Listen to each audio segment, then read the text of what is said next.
नमो तस्स भगवतो अरहतो सम्मा सम्बुद्धस्स। नमो तस्स भगवतो अरहतो सम्मा सम्बुद्धस्स।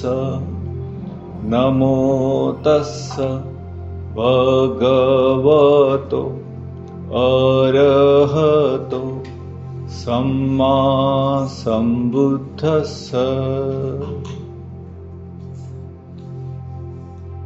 साधना का छठा दिन पूरा हुआ। आज हम भगवान बुद्ध के एक महत्वपूर्ण उपदेश पटिच्च समुप्पाद की चर्चा करेंगे। अनुलोम पटिच्च समुप्पाद। सभी मेरे पीछे पीछे बोलेंगे। अविद्या पच्चया संखारा,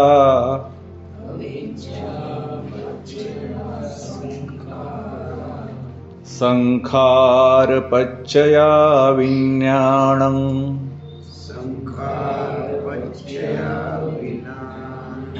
विज्ञान पच्चया नाम रूपं,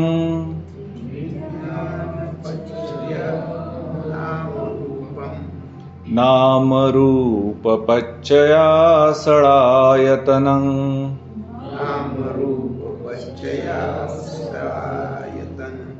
षडायतन पच्चया फस्स,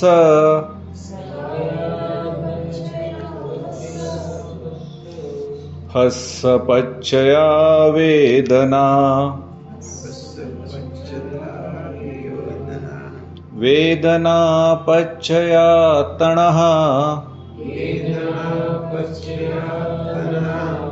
तणः पच्चया उपादान,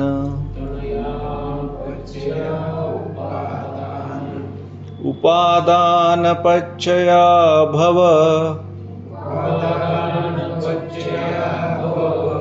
भव पच्चया जाति,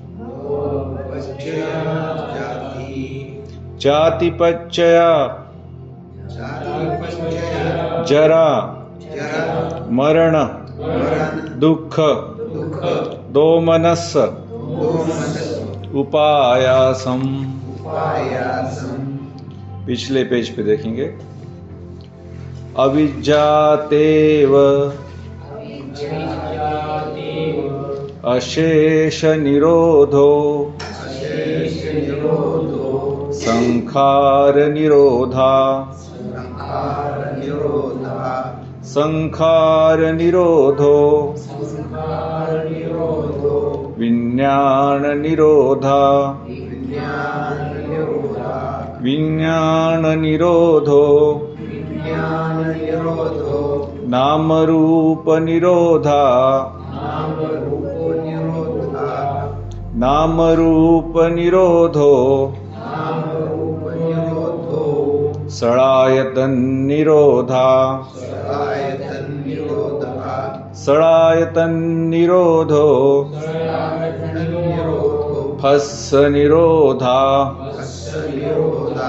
फस्स निरोधो,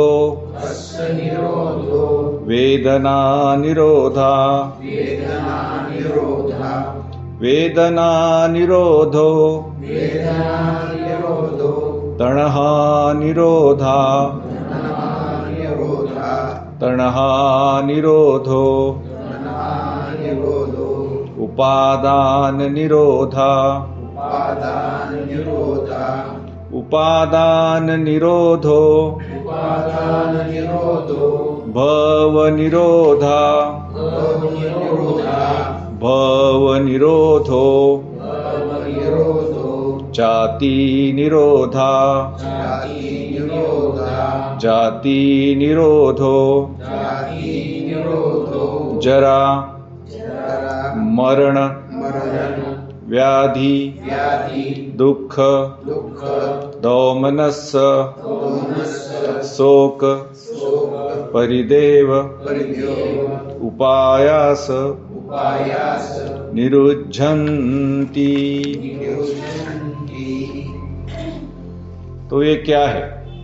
एक को कहा गया अनुलोम पटिच्च समुत्पात। अनुलोम पटिच्च समुत्पात क्या है और प्रतिलोम पटिच्च समुत्पात क्या है, इसे हम समझेंगे।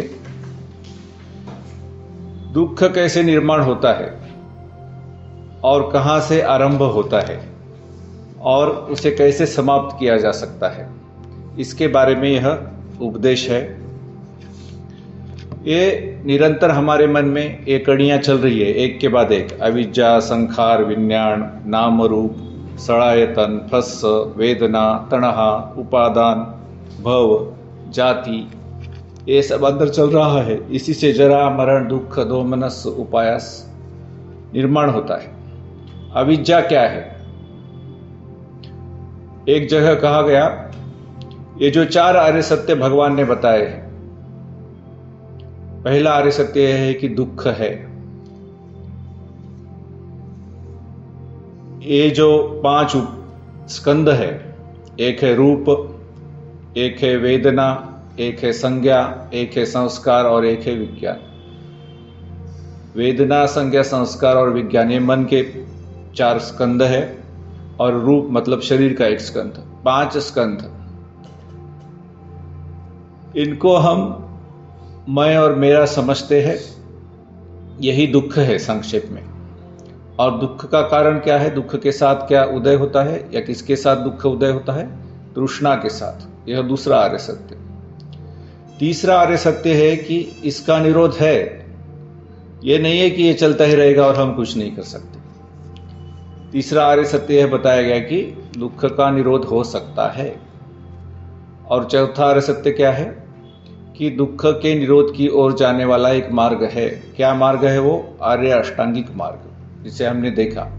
सम्मा संकप्पो, सम्मा दिट्ठि, सम्मा वाचा, सम्मा कम्मन्तो, सम्मा आजीवो, सम्मा वायामो, सम्मा सति और सम्मा समाधि। 8 अंगों की चर्चा हमने कुछ दिन पहले की थी। यह 8 अंगों वाला जो मार्ग है, ये दुख का निरोध कर सकता है।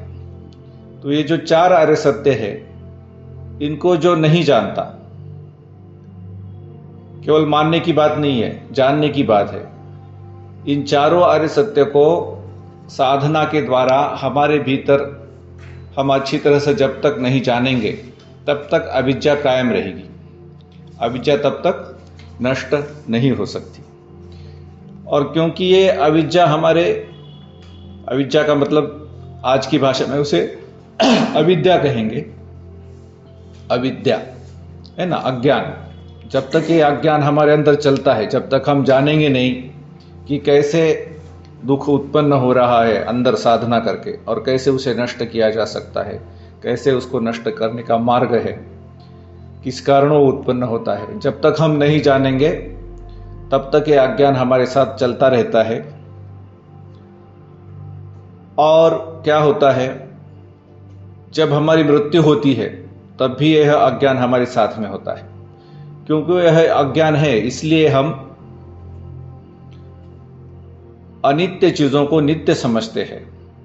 जो चीजें दुख देने वाली है उसे सुख समझते हैं। जो चीजें मैं है नहीं, मेरी है नहीं, मेरी आत्मा है नहीं, उसे मेरी आत्मा समझते हैं। और जो चीजें सुंदर नहीं है, जैसे कि हमारा शरीर, उस दिन हमारे शरीर की बात हुई कि हमारा शरीर कितना गंदा है। हमारे शरीर के हर छिद्र से कोई ना कोई गंदगी बाहर निकलती है। अंदर कुछ भी शुभ नहीं है, लेकिन इस अशुभ को हम शुभ समझते हैं, सुंदर समझते हैं। इस प्रकार की अविद्या हमारे साथ चलती है। और जब कोई वेदना हमारे शरीर पर जागती है या मन पर जागती है, उसे हम सुखद समझते हैं या दुखद समझते हैं। सुखद समझकर उसके प्रति लोभ जगाते हैं और दुखद समझकर उसके प्रति द्वेष जगाते हैं।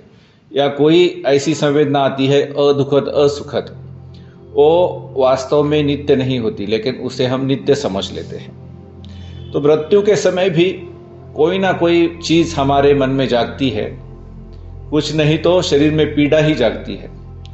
उस पीड़ा को नित्य समझकर, उस पीड़ा को मेरी पीड़ा समझकर हम प्रतिक्रिया करते हैं मृत्यु के समय, और हमारे मन में द्वेष जागता है।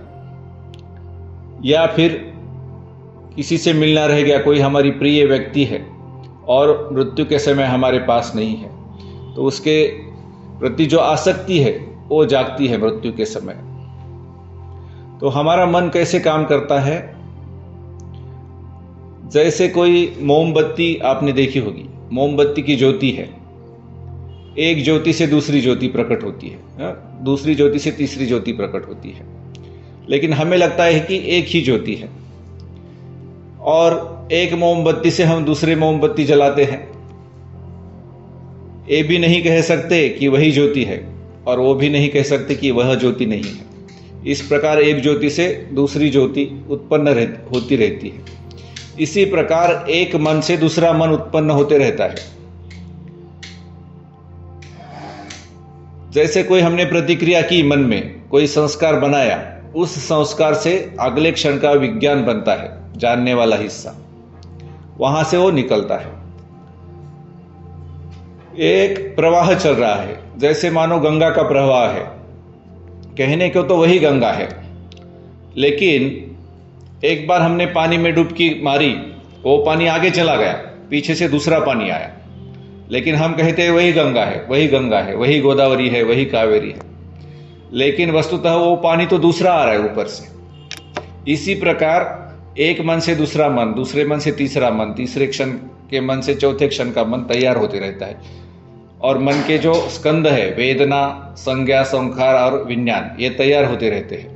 तो वेदना तैयार होती है, वेदना से संज्ञा, संज्ञा से संस्कार, संस्कार से विज्ञान, ऐसे तैयार होता है। तो जब हमारी मृत्यु होती है तो राग की या द्वेष की प्रतिक्रिया या मोह की प्रतिक्रिया मन में मृत्यु के समय जागती है। तो उस संस्कार की वजह से एक विज्ञान पता नया तैयार होता है, लेकिन वह इस शरीर में तैयार नहीं होता, क्योंकि अब यह शरीर खत्म हो गया, उसकी कार्य करने की क्षमता बंद हो गई। तो कहीं माता पिता के संयोग से कोई बीज तैयार हुआ है, उससे जाके वहाँ जाके नया विज्ञान पैदा होता है। तो अविद्या में हम मृत्यु पाते हैं, अविद्या से हम संस्कार पैदा करते हैं, उसकी वजह से नए जन्म में एक नया विज्ञान तैयार होता है। और क्योंकि वह विज्ञान, वह मन का हिस्सा है, वह उस बीज के साथ जुड़ता है मां के गर्भ में, तो विज्ञान नाम का हिस्सा है। नाम बोलते थे पुरानी भाषा में मन को, क्योंकि वो हमें नमाता है, झुकाता है, इसलिए उसे नाम बोलते थे। और जो बीज है वो रूप का हिस्सा है। तो नाम और रूप की प्रक्रिया, अब विज्ञान से फिर वेदना होगी, संज्ञा होगी, संस्कार होगा, विज्ञान होगा, वहां से भी फिर मन की प्रक्रिया और शरीर की प्रक्रिया एक दूसरे के साथ जुड़कर चालू होती है उस विज्ञान के कारण। इसलिए बोला गया विज्ञान पच्छया नाम रूपम, नाम और रूप दोनों जुड़कर नया जन्म चालू हो गया। वह नाम रूप बड़ा बड़ा होता है और उसका एक बच्चा बनता है, और उस बच्चे के 6 दरवाजे होते हैं। कौन कौन से? आंख होती है, कान होती है, नाक होता है, जीभ होती है, काया होती है और मन होता है। ये 6 खिड़कियां हैं हमारे शरीर की, जिससे बाहर के विषयों को हम जानते हैं। इन्हें ज्ञानेंद्रिय बोला जाता है। बाहर के विषयों को, बाहरी जगत में जो भी विषय है उसको हम आंख के द्वारा रूप को जानते हैं, कान के द्वारा शब्द को जानते हैं, नाक के द्वारा गंध को जानते हैं, और जीभ के द्वारा स्वाद को जानते हैं, शरीर के द्वारा स्पर्श को जानते हैं, और मन के द्वारा विचारों को जानते हैं। तो जब ये नाम और रूप की धारा चल पड़ती है तो क्या होता है, ये 6 खिड़कियां शरीर में तैयार हो जाती है, आँखों की, कानों की, नाकों की, जीभ की, शरीर की और मन की। उससे क्या होता है, जब ये संपर्क में आते हैं, इंद्रिय जब, ये 6 इंद्रिय जब विषयों के संपर्क में आते हैं, तो उसे कहा गया षडायतन पच्चया फस्स, क्योंकि ये 6 इंद्रिय होंगे तो बाहर तो विषय भरे पड़े हैं बाहर की दुनिया में, उन विषयों का किसी न किसी इंद्रिय के साथ हमेशा स्पर्श होता ही रहेगा। इसीलिए कहा गया षडायतन पच्चया फस्स। फस्स पच्चया वेदना, और जब इंद्रियों का विषयों के साथ स्पर्श होगा तो जैसे वीणा की तार को हम छेड़ेंगे तो उसमें जैसे झंकार पैदा होती है, उसी तरह शरीर में और मन में कोई न कोई संवेदना प्रकट होती है। और उन संवेदनाओं को हमारी संज्ञा, मतलब जो मन में संज्ञा नाम का भाग है, खंड है, वह उत्पन्न होता है और वो कहता है यह संज्ञा तो, यह वेदना तो बहुत अच्छी है। किसी किसी वेदना को कहता है यह वेदना तो बुरी है, किसी किसी को कहता है अच्छी भी नहीं बुरी भी नहीं, लेकिन वो अनित्य है ये वह नहीं जानता, वो अनात्म है वो ये नहीं जानता। तो जब संवेदना को हम मतलब हमारा मन, जिसे हम हमारा कहते हैं, वह वस्तुतः हमारा है नहीं, उसका स्वामी निसर्ग है, कुदरत है, नेचर है। तो जब संवेदना को संज्ञा मूल्यांकन करती है तो मन में सुखद हो तो लोभ जागता है और दुखद हो तो द्वेष जागता है, और सुखद संवेदना को बनाए रखने की कोशिश करता है मन और दुखद संवेदना को दूर करने की कोशिश करता है। ये लाभ और द्वेष की जो प्यास है इसी को बोलते हैं तणहा, है ना। वेदना पच्चया तणहा, संवेदनाओं के ऊपर तृष्णा निर्माण होती है। फिर क्या कहा गया, तणहा पच्चया उपादान, तृष्णा के कारण उपादान पैदा होता है। मतलब क्या होता है कि इन संवेदनाओं को हम अपनी संवेदनाएं समझते हैं, वो किसी दूसरे को हम देना नहीं चाहते, हमारी समझते हैं, इसलिए उसे अदान कहा गया। और वो हम हमारी समझ के बैठते हैं, इसलिए उसके बारे में हम विचार करते हैं कि कैसे इसको दूर किया जाए, चिंतन करते हैं और कैसे उसको कायम रखा जाए। ये दोनों प्रकार का जो चिंतन है वह हमारे मन का उस संवेदना के साथ चिपकाव पैदा करता है, इसको बोलते हैं उपादान। उपादान पच्चया भव, और क्योंकि मन का चिपकाव उसके साथ पैदा हो गया, इसलिए फिर और नए प्रकार की संज्ञा बनती है, नए प्रकार के संस्कार बनते हैं, नए प्रकार के विज्ञान बनते हैं, फिर वह रूप के साथ चिपकते हैं। इस प्रकार यह कुछ न कुछ बनने का सिलसिला चलते रहता है। और कुछ न कुछ बनने को क्या कहते हैं, भव। भव मतलब बनना, भवतु सब मंगलम बोलते हैं ना हम, कि आपका मंगल हो, है ना, कुछ न कुछ बने, ठीक है। विजयी भव मतलब विजयी हो, सुखी भव मतलब सुखी हो। तो ये भव कहते हैं बनने को। ये जो बनने की प्रक्रिया है, कुछ न कुछ बनाने का, बनने का स्वभाव है मन का, उसको बोलते हैं भव। भव चक्र बोलते हैं इस संसार चक्र को, क्योंकि कुछ न कुछ इस संसार में बने जा रहा है, बिगड़ता है फिर बनता है, बिगड़ता है फिर बनता है, कुछ न कुछ बनते ही रहता है संसार में, हमेशा कुछ न कुछ बन ही रहा है।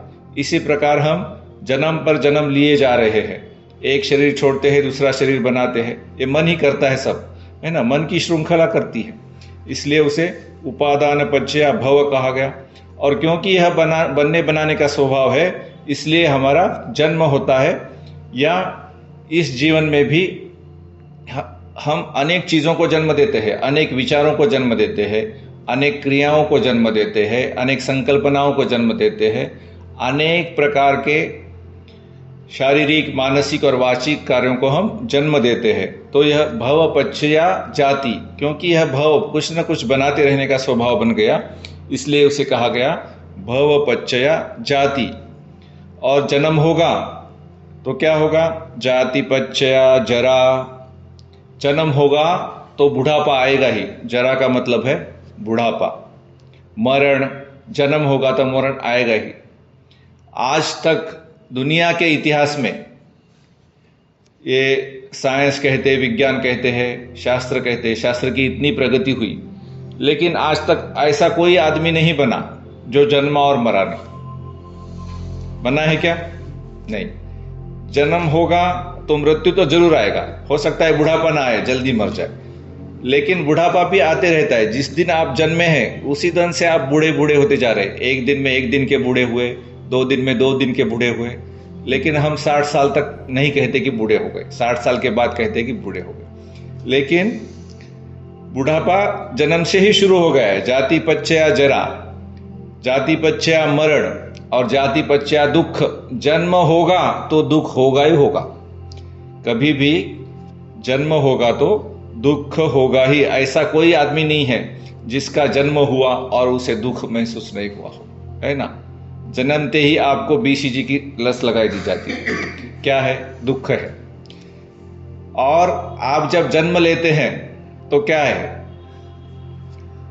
हम 9 महीने अपने माँ के गर्भ में पड़े हैं। वहां हाथ नहीं हिला सकते, वहां पैर नहीं हिला सकते, आंख नहीं खोल सकते। यहाँ 1 घंटे के लिए बैठते, आंख मत खोलो, पैर मत खोलो, तो कितना दुख होता है। और हम तो 9 महीने पड़े रहे अपने माँ के गर्भ में।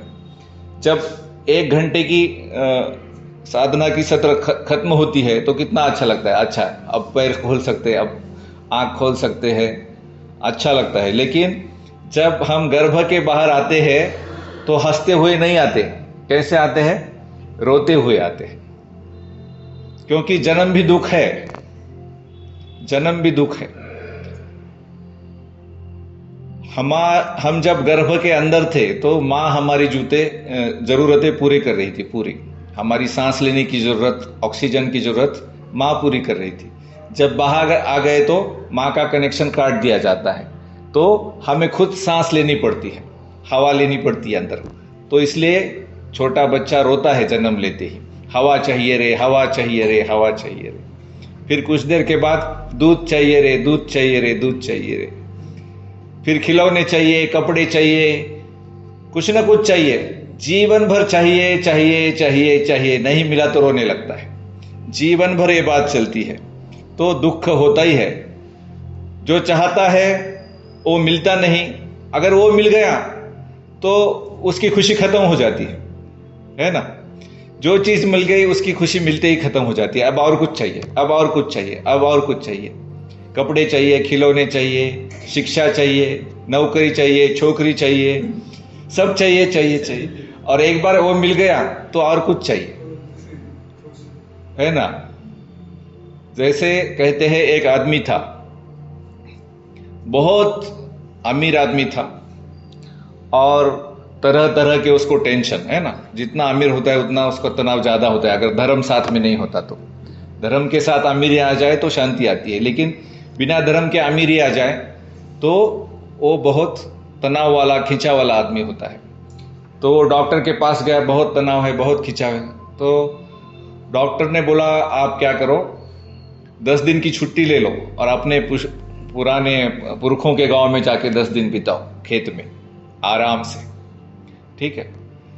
तो उसने कहा, मुझे तो बहुत काम है, मैं तो नहीं जा सकता, ये काम रह गया, वो काम रह गया। वो बोला, आपको अगर पागल नहीं होना है तो आपको जाना पड़ेगा।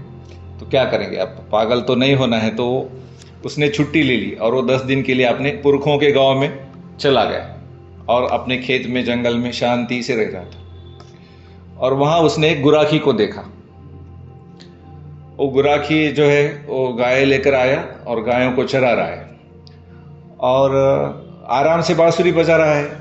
और जब शाम हो गई तो गायों को वापस बुला लेता है, फिर वापस चला जाता है। तो अमीर आदमी ने उस गुराखी को पूछा, अरे तू बड़ा आलसी आदमी है,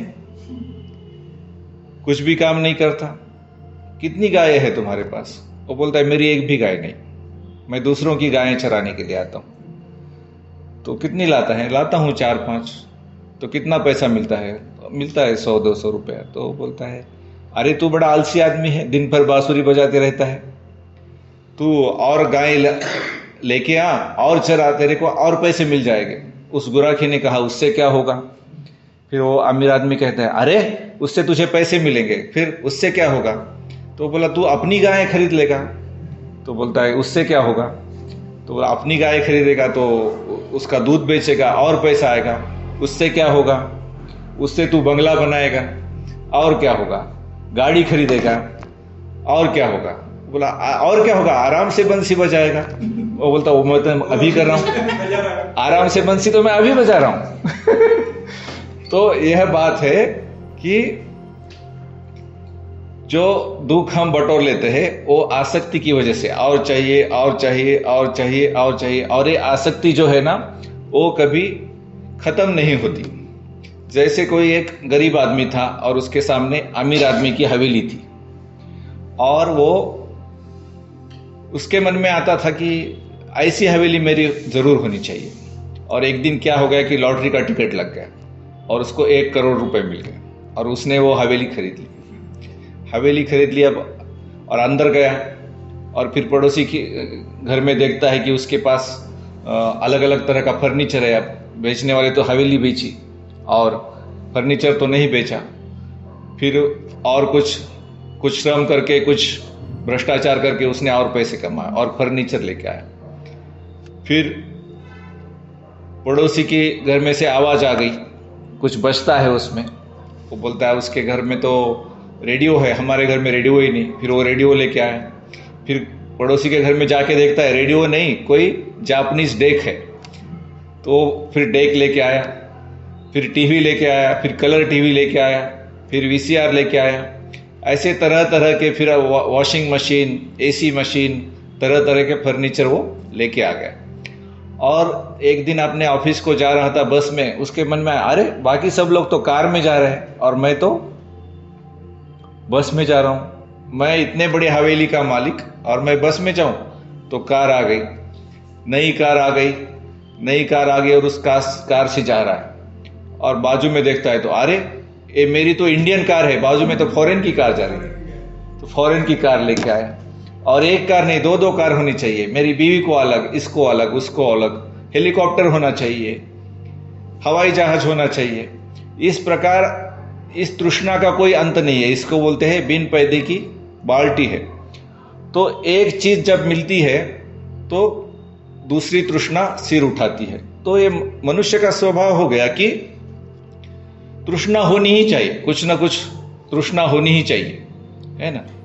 क्योंकि जैसे किसी को कोढ़ हो गया, कोढ़ में खुजली होती है, तो खुजलाता है तो दर्द होता है, लेकिन थोड़ा थोड़ा अच्छा भी लगता है। उसी तरह ये तृष्णा की बात है कि तृष्णा जगती है तो थोड़ा अच्छा भी लगता है। उसमें तृष्णा के प्रति ही आसक्ति होगी, तृष्णा तो होनी ही चाहिए। इसकी वजह से दुख होता है शरीर में और दोमनस्य होता है मन में। मन का जो दुख है उसे दोमनस्य बोलते हैं। और उपायास मतलब उसकी वजह से जो कष्ट होता है उसको उपायास बोलते हैं। आयास और उपायास, कष्ट श्रम की वजह से जो दर्द होता है उसे उपायास बोलते हैं। तो इस प्रकार ये दुख पैदा होता है। तो उसका मूल कारण क्या है? अविद्या है। अविद्या से ही तो सब कुछ चल रहा है। तो इस अविद्या को तोड़े कैसे? अविद्या तो चल ही रही है, हर इसमें अविद्या है। तो ये जो संस्कार है इसको हमें कम करना पड़ेगा। और ये जो जन्म का चक्र है ना, जन्म हुआ तो ये जरा मरण दुख दोमनस्य उपायास, यह तो आएगा ही। इसलिए बोलते हैं कि जन्म और मरण के चक्र से बाहर निकलो। संत लोग बोलते हैं ना, जन्म मरण नको आता, नको ये रझार, नको अहिकाचा आरता, व्यर्थ बड़ी वार, चराचरा पार न्या हो, जाहला उशिर, बहुत देर हो गई, मुझे जन्म और मरण के चक्र से बाहर निकालो। ऐसा संत लोग बोलते हैं। क्योंकि जन्म होगा तो दुख होगा ही। तो इस संस्कार को कैसे खत्म करेंगे? मन को कैसे खत्म करेंगे? ये जो मन है वो मन है, तब तक मन और शरीर की धारा चल ही रही है। तो शरीर को कैसे खत्म करेंगे? तो आत्महत्या हो जाएगी। आत्महत्या करने से कोई फायदा नहीं होगा, क्योंकि जो मन है वो जाके दूसरे शरीर के साथ चिपकेगा, फिर नया शरीर धारण करेगा और फिर से दुख होगा। तो कहाँ तोड़े इस कड़ी को? ये जो कड़ी चल रही है उसको, नाम रूप पच्चया सड़ायतन। तो ये 6 इंद्रियों को तोड़े क्या? आंख को तोड़ेंगे, कान को तोड़ेंगे, नाक को तोड़ेंगे, जीभ को तोड़ेंगे। शरीर को कैसे तोड़ेंगे? काया को, त्वचा को। फिर मृत्यु आ जाएगी। तो इससे भी काम नहीं चलेगा। फिर सड़ायतन पच्चया फस्स, फस्स मतलब स्पर्श जो हो रहा है इंद्रियों का विषयों से, उसको हम खत्म कर सकते हैं क्या? आंख बंद करेंगे, कितनी देर बंद करेंगे? कान में किसी ना किसी का शब्द आएगा ही, कान भी बंद करें तो कैसे करेंगे? नाक बंद करें तो सांस लेना बंद हो जाएगा, तो नाक को भी नहीं तोड़ सकते। जीभ को काटेंगे तो खाएंगे कैसे, बोलेंगे कैसे? जीभ को नहीं तोड़ सकते, शरीर को खत्म नहीं कर सकते। मतलब यह कड़ी जो है, यह जो कारणों की परंपरा चल रही है, यह जो सिलसिला चल रहा है, उसे हम स्पर्श पर भी नहीं तोड़ सकते। और स्पर्श होगा तो संवेदना होगी, या तो शरीर पर होगी या मन पर होगी या दोनों जगह होगी। फस्स पच्चा वेदना, यहां पर भी नहीं तोड़ सकते।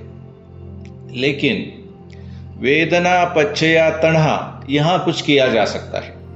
जब संवेदना जागती है तो उसके ऊपर तृष्णा निर्माण न हो, इसलिए कुछ किया जा सकता है। क्या किया जा सकता है? तो इन संवेदनाओं का धर्म हम जानेंगे। ये संवेदनाएं अनित्य है, ये संवेदनाएं, इनके प्रति आसक्ति करेंगे या द्वेष करेंगे तो दुख ही देने वाली है, दुख है। और ये संवेदनाएं मैं नहीं है, मेरी नहीं है, मेरी आत्मा नहीं है, ऐसा समझेंगे तो तणहा जो है कमजोर हो जाएगी, उत्पन्न भी होगी तो कमजोर होगी, और उस तणहा को हम ढीला कर सकते हैं। तणहा हमारे शरीर में तनाव के रूप में प्रकट होती है, तनाव और खिंचाव के रूप में प्रकट होती है। और उस तनाव और खिंचाव को हम पसंभयम करेंगे। क्या करेंगे? पसंभयम करेंगे, रिलैक्स करेंगे, तो तणहा के ऊपर जो चिंतन चलता है, उपादान, उपादान मतलब उसके बारे में चिंतन चलता है, कैसे सुखद वेदना को पकड़ के बैठूं, कैसे दुखद वेदना को दूर करूं। यह जो चिंतन चलता है तणहा के ऊपर, जिसे उपादान बोलते हैं, वह भी कम हो जाएगा, कमजोर हो जाएगा। उपादान कमजोर होगा तो ये जो आदत है कुछ न कुछ बनाते रहने की, कुछ न कुछ बनने की, वह भी आदत टूटने लगेगी। और जब ये आदत टूटती साधना करते करते मृत्यु के समय अगर भोग की आदत नहीं है, इसलिए नया संस्कार नहीं बनाया, नया संस्कार मृत्यु के समय राग या द्वेष का नहीं बनाया, तो अगले क्षण का विज्ञान पैदा ही नहीं होगा। अगले क्षण का विज्ञान पैदा नहीं होगा तो वो किसी नए शरीर को चिपकेगा नहीं, इसलिए क्या नहीं होगा? जन्म नहीं होगा। मृत्यु वाले चित्त के समय, मृत्यु के क्षण के समय संस्कार ही पैदा नहीं होगा तो अगले जन्म का विज्ञान पैदा ही नहीं होगा, और इस प्रकार दुख की यह श्रृंखला टूट जाएगी। तो इसके लिए क्या करना पड़ेगा? जो अविद्या है, क्या अविद्या है? ये जो हम वेदनाओं को नित्य समझते हैं, ये जो हम वेदनाओं को सुख समझते हैं जबकि वो आगे जाकर के दुख देने वाली है, और यह जो हम वेदनाओं को अपनी समझते हैं, आत्म समझते हैं, जबकि वो अनात्म है, अपनी है ही नहीं, मेरी नहीं है, मैं नहीं है, वह कुदरत का सामान है। वेदना क्या है? उसकी मलकियत, उसका स्वामित्व, उसकी ओनरशिप कुदरत की है, निसर्ग की है, नेचर की है। उसको हम मैं और मेरी समझते हैं। तो इस प्रकार मन में अविद्या धीरे धीरे साधना के द्वारा खत्म हो जाएगी। और फिर क्या होगा? अविज्जातेव, बोलिए, अशेष निरोधो संखार निरोधा, संखार निरोधो विज्ञान निरोधा, विज्ञान निरोधो नाम रूप निरोधा, नाम रूप निरोधो सड़ायतन निरोधा, सड़ायतन निरोधो फस्स निरोधा फस्स निरोधो वेदना निरोधा वेदना निरोधो तणहा निरोधा तणहा निरोधो उपादान निरोधा उपादान निरोधो भव निरोधा भव निरोधो जाति निरोधा जाति निरोधो जरा मरण व्याधि दुख दोमनस शोक परिदेव उपायास निरुद्धन्ति। इस प्रकार दुखों का पहाड़ जो हमने खड़ा किया था वो नष्ट हो जाता है। फिर से एक बार अनुलोम पटिच्च समुपपाद हम फिर से कहेंगे। मैं कहूँगा अविद्या पच्चया, आप कहेंगे संखारा। पहले दो शब्द मैं कहूँगा, तीसरा शब्द आप कहेंगे। अविद्या पच्चया संखार पच्चया, नहीं आप तीसरा शब्द कहना है। हाँ, संखार पच्चया विज्ञान पच्चया नाम रूप पच्चया षडायतन पच्चया हस्स पच्चया वेदना पच्चया तणहा पच्चया उपादान पच्चया भव पच्चया जाति पच्चया मरण दोमनस उपायासम अविद्यातेव संखार निरोधा विज्ञान निरोधो नाम रूप निरोधो षडायतन निरोधो हस्स निरोधो वेदना निरोधो तणहा निरोधो उपादान निरोधो भव निरोधो जाति निरोधो दुख दोमनस निरुद्धन्ति। और एक बार कहेंगे। अविद्या पच्चया संखार पच्चया विज्ञान पच्चया नाम रूप पच्चया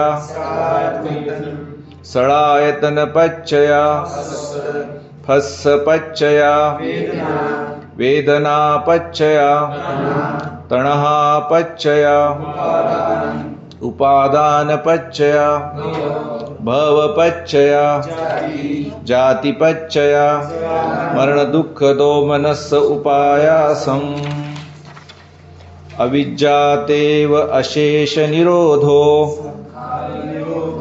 संखार निरोधो विज्ञान निरोधो नाम रूप निरोधो षडायतन निरोधो फस्स निरोधो वेदना निरोधो तणहा निरोधो उपादान निरोधो भव निरोधो जाति निरोधो दुख दोमनस निरुद्धन्ति। तो इस प्रकार यह जो ज्ञान है भगवान को प्राप्त हुआ और यही ज्ञान भगवान ने हमें दिया है। पटिच्च समुप्पाद को जिसने कहा, इसको कहते हैं पटिच्च समुप्पाद, मतलब कारणों की कड़ी। क्या है? दुख के कारणों की कड़ियों की श्रृंखला। यह जो है श्रृंखला है, साखड़ी बोलते मराठी में, है ना, श्रृंखला। और इसमें ये 12 कड़ियां जुड़ी हुई है। एक है अविद्या, दूसरी है संस्कार, तीसरी है विज्ञान, चौथी है नाम रूप, पांचवी है षडायतन, छठी है फस्स, सातवीं है वेदना, आठवीं है तणहा, नौवीं है उपादान, फिर 10वीं है भव, 11वीं है जाति और 12वीं कड़ी है दुख दोमनस्स उपायासम। तो इस प्रकार इन 12 कड़ियों को समझते हुए हमें साधना करनी है। जब हम साधना में मंगल मैत्री दे रहे हैं किसी को और मन भाग जाता है, मन भागता है मतलब क्या है? मन संस्कार निर्माण करता है, मन संस्कार निर्माण करता है अविद्या की वजह से। क्योंकि उसे कोई चीज़ अच्छी लगती है तो उसको बनाए रखने में, उसके बारे में चिंतन करने के लिए मन भाग जाता है, और उसे कोई चीज़ बुरी लगती है तो उसको दूर कैसे धकेले, इसके चिंतन में मन भाग जाता है। इसलिए अविद्या की वजह से संस्कार निर्माण होता है, और संस्कार की वजह से क्या निर्माण होता है? मन का जानना, विज्ञान। और हमें पता चल गया कि कुछ संस्कार जागा है और अब मन साधना में नहीं है, तो हम उसे वापस लेके आते हैं अपने रूप के ऊपर। विज्ञानपच्चया नाम रूपम, है ना। नाम मतलब मन हमारा साथ में है, और रूप नाम रूप पच्चया षडायतन, वापस लेके आएंगे तो कहाँ लेके आएंगे? ये जो 6 इंद्रियां है उसी में से इसी के ऊपर लेके आएंगे। और जब षडायतन होगा, 6 इंद्रियां होगी, तो उसका किसी न किसी के चीज के साथ स्पर्श होगा, तो फस्स पच्चया वेदना, और उसमें कहीं ना कहीं संवेदना होती है। सुखद संवेदना होती है या दुखद संवेदना होती है। और दुखद संवेदना होती है तो वह तृष्णा का कारण बनती है। तृष्णा क्या है? सुखद संवेदना बनाए रखने की प्यास, और दुखद संवेदनाओं को दूर करने की प्यास। और वह जो प्यास है वो किस रूप में प्रकट होती है? हमारे शरीर में तनाव के रूप में प्रकट होती है। तो हम सर को देखते हैं कि वहाँ तनाव आ गया है, और उस तनाव के ऊपर हम उसको पसंभयम करते हैं, रिलीज करते हैं, तो फिर तणहा और उपादान, उसके ऊपर चलने वाला चिंतन, यह दोनों ढीला हो जाता है। और जो उपादान है वह फिर भव को कमजोर करता है। जो कुछ न कुछ बनने की कड़ी चल रही है वो थोड़ी देर के लिए रुक जाती है। देखते हैं ना, जैसे हम रिलैक्स करते हैं टेंशन को सर के, तो कुछ दिन मन में, कुछ क्षण के लिए मन में विचार नहीं आते, मन एकदम स्वच्छ हो जाता है। तो उस क्षण के लिए भव चक्र रुक जाता है, ठीक है। लेकिन पुरानी आदत है वो फिर चालू हो जाता है। तो बार बार हम इस भव चक्र को रोकते रहेंगे तो एक क्षण ऐसा आएगा जब मृत्यु का क्षण है और हमने भव चक्र को रोक दिया तो अगला जन्म नहीं होगा। तो जन्म और मरण की कड़ी रोकने के लिए ही पूरा प्रयास कर रहे हैं हम। अगला जन्म नहीं होगा तो दुख ही नहीं होगा, जन्म नहीं होगा तो दुख कहाँ से आएगा। इस प्रकार यह ज्ञान भगवान ने हमें सिखाया है और उसको हम कर रहे हैं। भगवान के कहने के मुताबिक हम उसका पालन कर रहे हैं। तो यह हो गया अंतिम लाभ। इस साधना का उद्देश्य यही है कि जन्म और मरण के भव चक्र से हमें बाहर निकलना है। लेकिन उससे पहले भी कुछ साधना के लाभ हैं क्या? हाँ, इससे पहले की साधना के कुछ लाभ है क्या, उसको हम जानेंगे। तो भगवान ने उसके पहले के भी लाभ बताए। क्या है? Benefits of loving kindness. There are many benefits to practising loving kindness. ये जो हम मैत्री भावना की साधना कर रहे हैं उसके कई लाभ है। You go to sleep easily and sleep soundly. आपको जो है नींद बहुत आसानी से आएगी और नींद बहुत अच्छी आएगी। When you wake up easily and quickly and you are not groggy anymore। जब आप उठेंगे तो आसानी से उठेंगे, है ना। किसी किसी को बहुत हिला के उठाना पड़ता है और कुंभकर्ण की नींद होती है किसी किसी की, जल्दी नहीं उठ पाते और उठने के बाद भी सुस्ती रहती है, कहीं इधर पड़े रहते हैं उधर, उठने के बाद भी नींद तो खुल गई लेकिन बिस्तर पे पड़े रहते हैं, ऐसे भी लोग होते हैं। तो वैसा नहीं होगा जो मंगल मैत्री की साधना करते हैं उनके लिए। Heavenly beings will guard and protect you. जो भी सम्यक देव है, जो साधना करते करते अभी पूरी तरह से मुक्त नहीं हुए लेकिन किसी पुण्य कर्म की वजह से स्वर्ग में पहुंचे हैं, ऐसे लोग जो है आपका संरक्षण करेंगे। People and animals like you.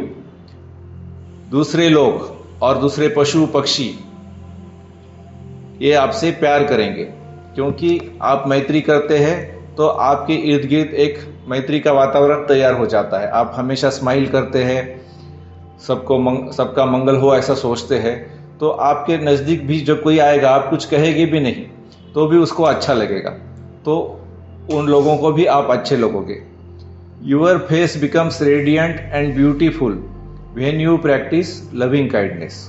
जब आप मैत्री भावना की साधना करते हैं तो आपके चेहरे के ऊपर एक तेज आता है और आपका चेहरा भी सुंदर दिखने लगता है। Your mind becomes collected more quickly than with any other type of meditation. और किसी प्रकार की साधना के अपेक्षा इस साधना में आपका चित्त जो है बहुत जल्दी समाधिस्थ हो जाएगा, समाहित हो जाएगा। Actually, the Buddha mentioned mindfulness of loving kindness meditation and the 4 Brahma Viharas, loving kindness, compassion, unselfish joy and equanimity more times than he did mindfulness of breathing meditation। वस्तुतः भगवान के जितने भी प्रवचन है हमारे पास उपलब्ध है, उसमें ये जो मैत्री है और मैत्री के साथ करुणा, मुदिता और उपेक्षा, यह जो 4 ब्रह्म विहार है सब मिलाकर, उनका जो उल्लेख है भगवान ने आनापान सती जो सांस का ध्यान है उससे कई अधिक बार किया है। You can see just how important Buddha thought it was. इसका मतलब है कि भगवान ने इसे बहुत ही महत्व दिया है। The practice of loving kindness meditation can lead you directly to the experience of nibbana if you follow all of the brahmaviharas. अगर हमें जो 4 ब्रह्म विहार है, मैत्री, करुणा, मुदिता और उपेक्षा, जैसे जैसे हम मैत्री का अभ्यास करते जाएंगे और लंबे समय तक बैठेंगे बिना हिले डुले, इसीलिए कह रहे हैं कि आप बिना हिले डुले बैठे रहो। लेकिन कुछ साधक सोच रहे हैं कि क्या होता है हिलने से, थोड़ा सा पैर हिलाने से क्या होगा, थोड़ा सा हाथ हिलाने से क्या होगा, थोड़ा सा आगे पीछे झुकने से क्या होगा। अब कहा गया ऐसे बैठो, लेकिन ऐसे बैठ जाते हैं, तो उससे क्या होता है, मैत्री का रूपांतर करुणा में जो होना है वो प्रक्रिया रुक जाती है। ये जो 4 ब्रह्म विहार बताए गए हैं, है ना, अभी कहा गया पहले हिले डुले मत बैठो, 1 घंटा बैठोगे तो मैत्री की भावना जो है हृदय से सिर में चली जाएगी, फिर आप अन्य साथियों को दे पाओगे। लेकिन साधक क्या करता है, हिलता है, डुलता है और वो मैत्री की भावना यही रहती है, ऊपर नहीं जाती।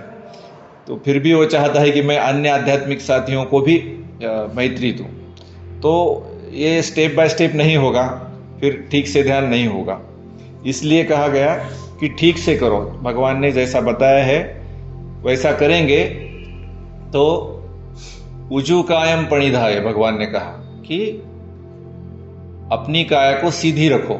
उजू मतलब सरल, संस्कृत में रुजू बोलते हैं, रुजू, रुजू हो गया मतलब ये सरल हो गया। अभी नौकरी में रुजू होते हैं ना, ठीक है, तो उसे रुजू को पाली में उजू बोलते हैं। उजू कायम, कायम मतलब शरीर, उजू कायम पणिधाय मतलब अपने शरीर को सीधा रखकर साधना करो, ऐसा भगवान ने कहा। तो शरीर को सीधा रखकर साधना करेंगे बहुत देर तक, तो मैत्री का रूपांतर जो है वो करुणा के भाव में हो जाएगा। करुणा के भाव में स्थिर रहकर साधना करते रहेंगे तो मुदिता का मतलब है दूसरों के खुशी में आपको खुशी लगने लगेगी। अभी तो क्या होता है, दूसरों का कुछ अच्छा हो गया तो हमारे मन में जलन पैदा होती है, इसका तो अच्छा हो गया मेरा नहीं हुआ। तो मुदिता का अर्थ है दूसरों को खुशी में, दूसरे ध्यान कर रहे हैं, उनका ध्यान अच्छा हो रहा है तो हमको भी अच्छा लगेगा कि देखो कितना अच्छे से सब लोग ध्यान कर रहे हैं। तो एक करुणा का रूपांतर मुदिता में हो जाएगा और मुदिता का रूपांतर आगे जाके उपेक्षा में हो जाएगा। हर चीज के प्रति मन में उपेक्षा जागेगी। सुख और दुख दोनों में हम समता में रह पाएंगे। तो आजकल की भाषा में समता कहेंगे, आजकल की भाषा में उपेक्षा शब्द गलत हो गया। किसी को इग्नोर करते हैं, किसी की तरफ दुर्लक्ष्य करते हैं, ध्यान नहीं देते, तो उसको उपेक्षा बोलते हैं आजकल की भाषा में। लेकिन पुरानी भाषा में उपेक्षा मतलब आप समता में हैं, हर चीज के प्रति, सुख और दुख के प्रति आप समता में हैं। तो this is the practice of loving kindness, compassion, unselfish joy and equanimity. Maitri, karuna, mudita और upeksha. This is mentioned many times in the suttas, the original discourses of the Buddha. भगवान की जो मूल वाणी है उसे सुत्त कहते हैं। इसमें कई बार ये चारों ब्रह्म विहारों को बताया गया है कि इनकी साधना करो। एक दिशा में मैत्री को भेजो, फिर दूसरी दिशा में भेजो, फिर तीसरी दिशा में भेजो, फिर चौथी दिशा में भेजो, फिर नीचे भेजो, फिर ऊपर भेजो। तो मैत्री को भेजते रहेंगे तो वो करुणा में बदल जाएगी, करुणा मुदिता में बदल जाएगी, मुदिता उपेक्षा में बदल जाएगी। इस प्रकार की साधना को भगवान ने अपने सूत्रों में कई बार बताया है। Many times other teachers will say that this practice alone does not directly lead the meditator to the experience of nibbana। कई आचार्य आपको कहेंगे कि ये जो चार ब्रह्म विहार है वो आपको निर्वाण तक नहीं लेके जाएंगे। दिस इज ट्रू, और ये सच भी है, लेकिन कब? But when loving kindness meditation is practiced as part of the Brahma Viharas, then it will take the meditator to the fourth jhana or meditation level। लेकिन हम ये जो शिक्षार कर रहे हैं साथ साथ में, है ना, हम साथ साथ में सम्यक व्यायाम कर रहे हैं, शिक्षार कर रहे हैं, उनको हम साथ में करेंगे। तो जब हम चतुर्थ ध्यान में पहुंचेंगे और वहाँ के बाद हमारे लिए आरूप ध्यानों का दरवाजा खुल जाएगा। कल इसकी चर्चा करेंगे, है ना, पहला ध्यान कौन सा है, दूसरा ध्यान कौन सा है, तीसरा कौन सा है, चौथा कौन सा है, आठवां कौन सा है। भगवान के पहले भी 8 प्रकार के ध्यान थे और 9वां ध्यान भगवान ने खोज निकाला, संज्ञा वेदयित निरोध, यह भगवान ने खोज निकाला है 9वां ध्यान। तो इन 9 ध्यानों की चर्चा, कौन कौन से ध्यान में क्या क्या होता है, यह हम कल के प्रवचन में करेंगे। दिस इज वेयर, तो चौथे ध्यान तक तो ब्रह्म विहार ले ही जाते हैं। जब हम शिक्षार भी नहीं कर रहे, सिर्फ ब्रह्म विहार कर रहे, तो भी चौथे ध्यान तक जाते हैं। This is where the Buddha tried to have all of the students who practised meditation get to. और भगवान भी चाहते हैं कि चौथे ध्यान तक सभी साधक जाए। The fourth meditation level is where the meditator experiences deep states of equanimity. और यह जो चौथे ध्यान की अवस्था है, चौथे ध्यान समापत्ति की, वहाँ पर साधक को एक बहुत ही गहरी समता, एकदम शांति, एकदम समता, सुख और दुख के प्रति समता का भाव और उपेक्षा का भाव, ऐसे लगता है जैसे सब शून्य हो गया, यह अनुभव होता है। According to the suttas, there are 3 different paths that can be taken once the meditator reaches this level। सूत्रों के अनुसार इस अवस्था पर पहुंचने के बाद एक साधक 3 अलग अलग रास्ते चुन सकता है। These paths can take the meditator directly to the experience of nibbana। और यह जो मार्ग है, 3 तरीके हैं, वह आपको सीधे निर्वाण तक लेके जाएंगे। निर्वाण मतलब जहां मन बिल्कुल जलेगा नहीं, वान का मतलब है जलना, बान का मतलब है जलना, और निब्बान का मतलब है नहीं जलना। We will not go into more detail at this time because it may cause some confusion. तो उसके बारे में अभी हम ज़्यादा नहीं चर्चा करेंगे, समय कम है, क्योंकि उससे आप थोड़ा गड़बड़ में पड़ सकते हैं। But if you are interested in having more information, please start reading suttas like sutta 62, the Maharahulovada sutta in the middle length discourses of the Buddha. तो भगवान कहते हैं कि आपको इसके बारे, भंते कहते हैं आपको इसके बारे में अधिक जानकारी चाहिए, तो मध्यम निकाय नाम का ग्रंथ है भगवान का, उसमें 62वां सुत्त है महाराहुलोवाद सुत्त, ये आप पढ़ सकते हैं। और you can read Sutta 27, the चूल हत्थी पदोपम सुत्त इन द सेम बुक। चूल हत्थी पदोपम सुत्त नाम का सूत्र है भगवान का, 27वां सूत्र मध्यम निकाय में, उसे आप पढ़ते हैं। I sincerely hope that these meditation instructions are helpful to you and that by practicing in this way you will benefit greatly and lead a truly happy and healthy life। तो भंते कहते हैं कि यह जो ध्यान की विधि मैंने आपको सिखाई है, ये जो आप पिछले 6 दिन से कर रहे हैं, और अगर आपको पसंद आया, आपको लगता है कि ये आपके काम की है, तो आप इसे जीवन भर करते रहेंगे, जीवन भर करते रहेंगे, तो और बहुत लाभ एक के बाद एक आपके सामने प्रकट होंगे, और आप भी चाहेंगे कि और लोग इसे करें, और आप बहुत ही एक आनंदी जीवन, सुखी जीवन और एक निरोगी मन का जीवन इस साधना के साथ आप जी सकते हैं। इसलिए इस साधना को आपने अभी 6 दिनों तक करके देखा है।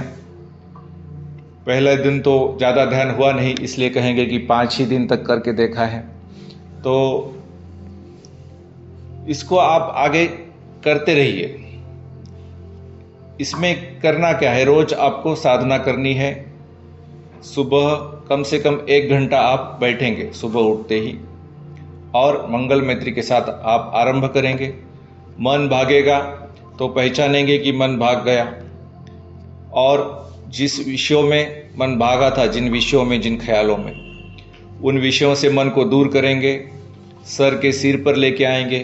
सर के सिर में जो तनाव है, खिंचाव है, उसको आप पसंभयम करेंगे, मतलब शिथिल करेंगे, रिलैक्स करेंगे, और फिर मुस्कुराएंगे, और फिर जहाँ से मंगल मैत्री का काम कर रहे हैं, अब कुछ साधकों को सर से बताया गया है, कुछ साधकों को हृदय से बताया गया है, तो वहाँ से मंगल मैत्री के ऊपर लेके आएंगे मुस्कुराते हुए, और फिर से मंगल मैत्री आरंभ करेंगे। और धीरे धीरे में घर में काम करते हुए भी आप मैत्री से करुणा में, करुणा से मुदिता में, मुदिता से उपेक्षा में जाएंगे, और आप आपके आचार्य के संपर्क में रहिए। आपके व्हाट्सएप ग्रुप में शामिल किया गया है। आपको कोई भी प्रश्न होगा तो आप पूछ सकते हैं, व्हाट्सएप ग्रुप में पूछ सकते हैं, कॉल करके पूछ सकते हैं, और इस प्रकार आप प्रगति कर सकते हैं। साथ में 5 शीलों का भी पालन जितना हो सके उतना करेंगे। रोज सुबह आप 3 शरण लेंगे, 5 शील लेंगे, ताकि आपको याद रहे कि 5 शीलों का पालन करना है। तो रोज रोज 5 शीलों का स्मरण करेंगे तो हमें याद में रहेगा कि ये 5 शील हमें पालन करने हैं। फिर धम्मपद की जो गाथा है हम सुबह पढ़ रहे हैं, वो भी रोज सुबह पढ़ेंगे तो हमें याद रहेगा कि मन कैसे काम करता है, प्रदुष्ट मन से काम करने से क्या होता है, प्रसन्न मन से काम करने से क्या होता है, उसने मुझे डांटा, उसने मुझे मारा, उसने मुझे गाली दी, ऐसा सोचने से क्या होता है, नहीं सोचने से क्या होता है, मन में वैर जगाने से क्या होता है, वैर नहीं जगाने से क्या होता है, जो चीज़ें मतलब की है उसे समझने से क्या होता है, और यहाँ पुण्य करने से आगे क्या होगा, पुण्य नहीं करने से आगे क्या होगा। धर्म की केवल पुस्तकें पढ़ेंगे और धर्म का आचरण नहीं करेंगे तो क्या होगा, और धर्म की पुस्तकें पढ़कर धर्म का आचरण करेंगे तो क्या होगा। यह सब बातें हम समझ सकते हैं रोज अगर साधना करेंगे तो आप इस शिविर में आए, आपने बहुत अच्छी तरह से ध्यान किया। सुबह 10 बजे तक का समय अभी आपके पास है, तो जो भी आलंबन आपको दिया गया है उसके ऊपर आप अच्छी तरह से ध्यान करेंगे और मुस्कुराते हुए ध्यान करेंगे। हमेशा मुस्कुराते रहिए और जब भी मन भाग जाता है तो तनाव को ढीला कर फिर अपने आलंबन पर वापस जरूर आइए। दुखग्रस्त हो दुख मुक्त,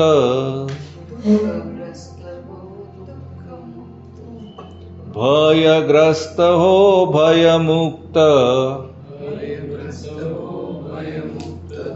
शोकग्रस्त हो शोक मुक्त,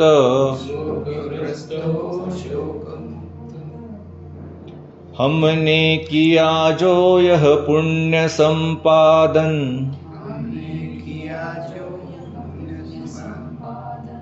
सभी संपदार्थ सभी देव,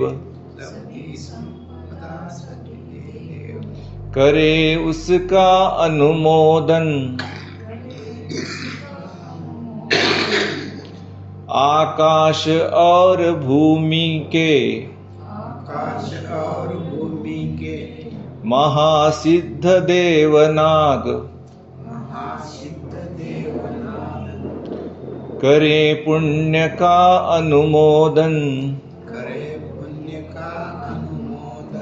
चिरकाल रहे बुद्ध शासन, चिरकाल रहे धम्म शासन, चिरकाल रहे संघ शासन।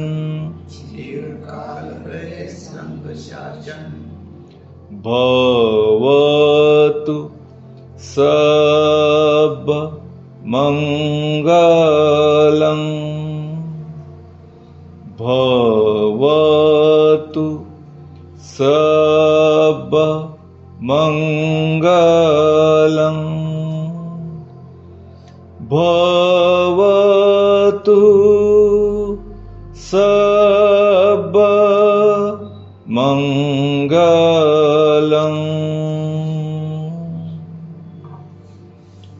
साधु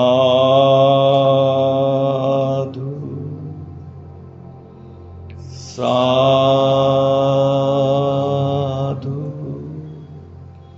साधु।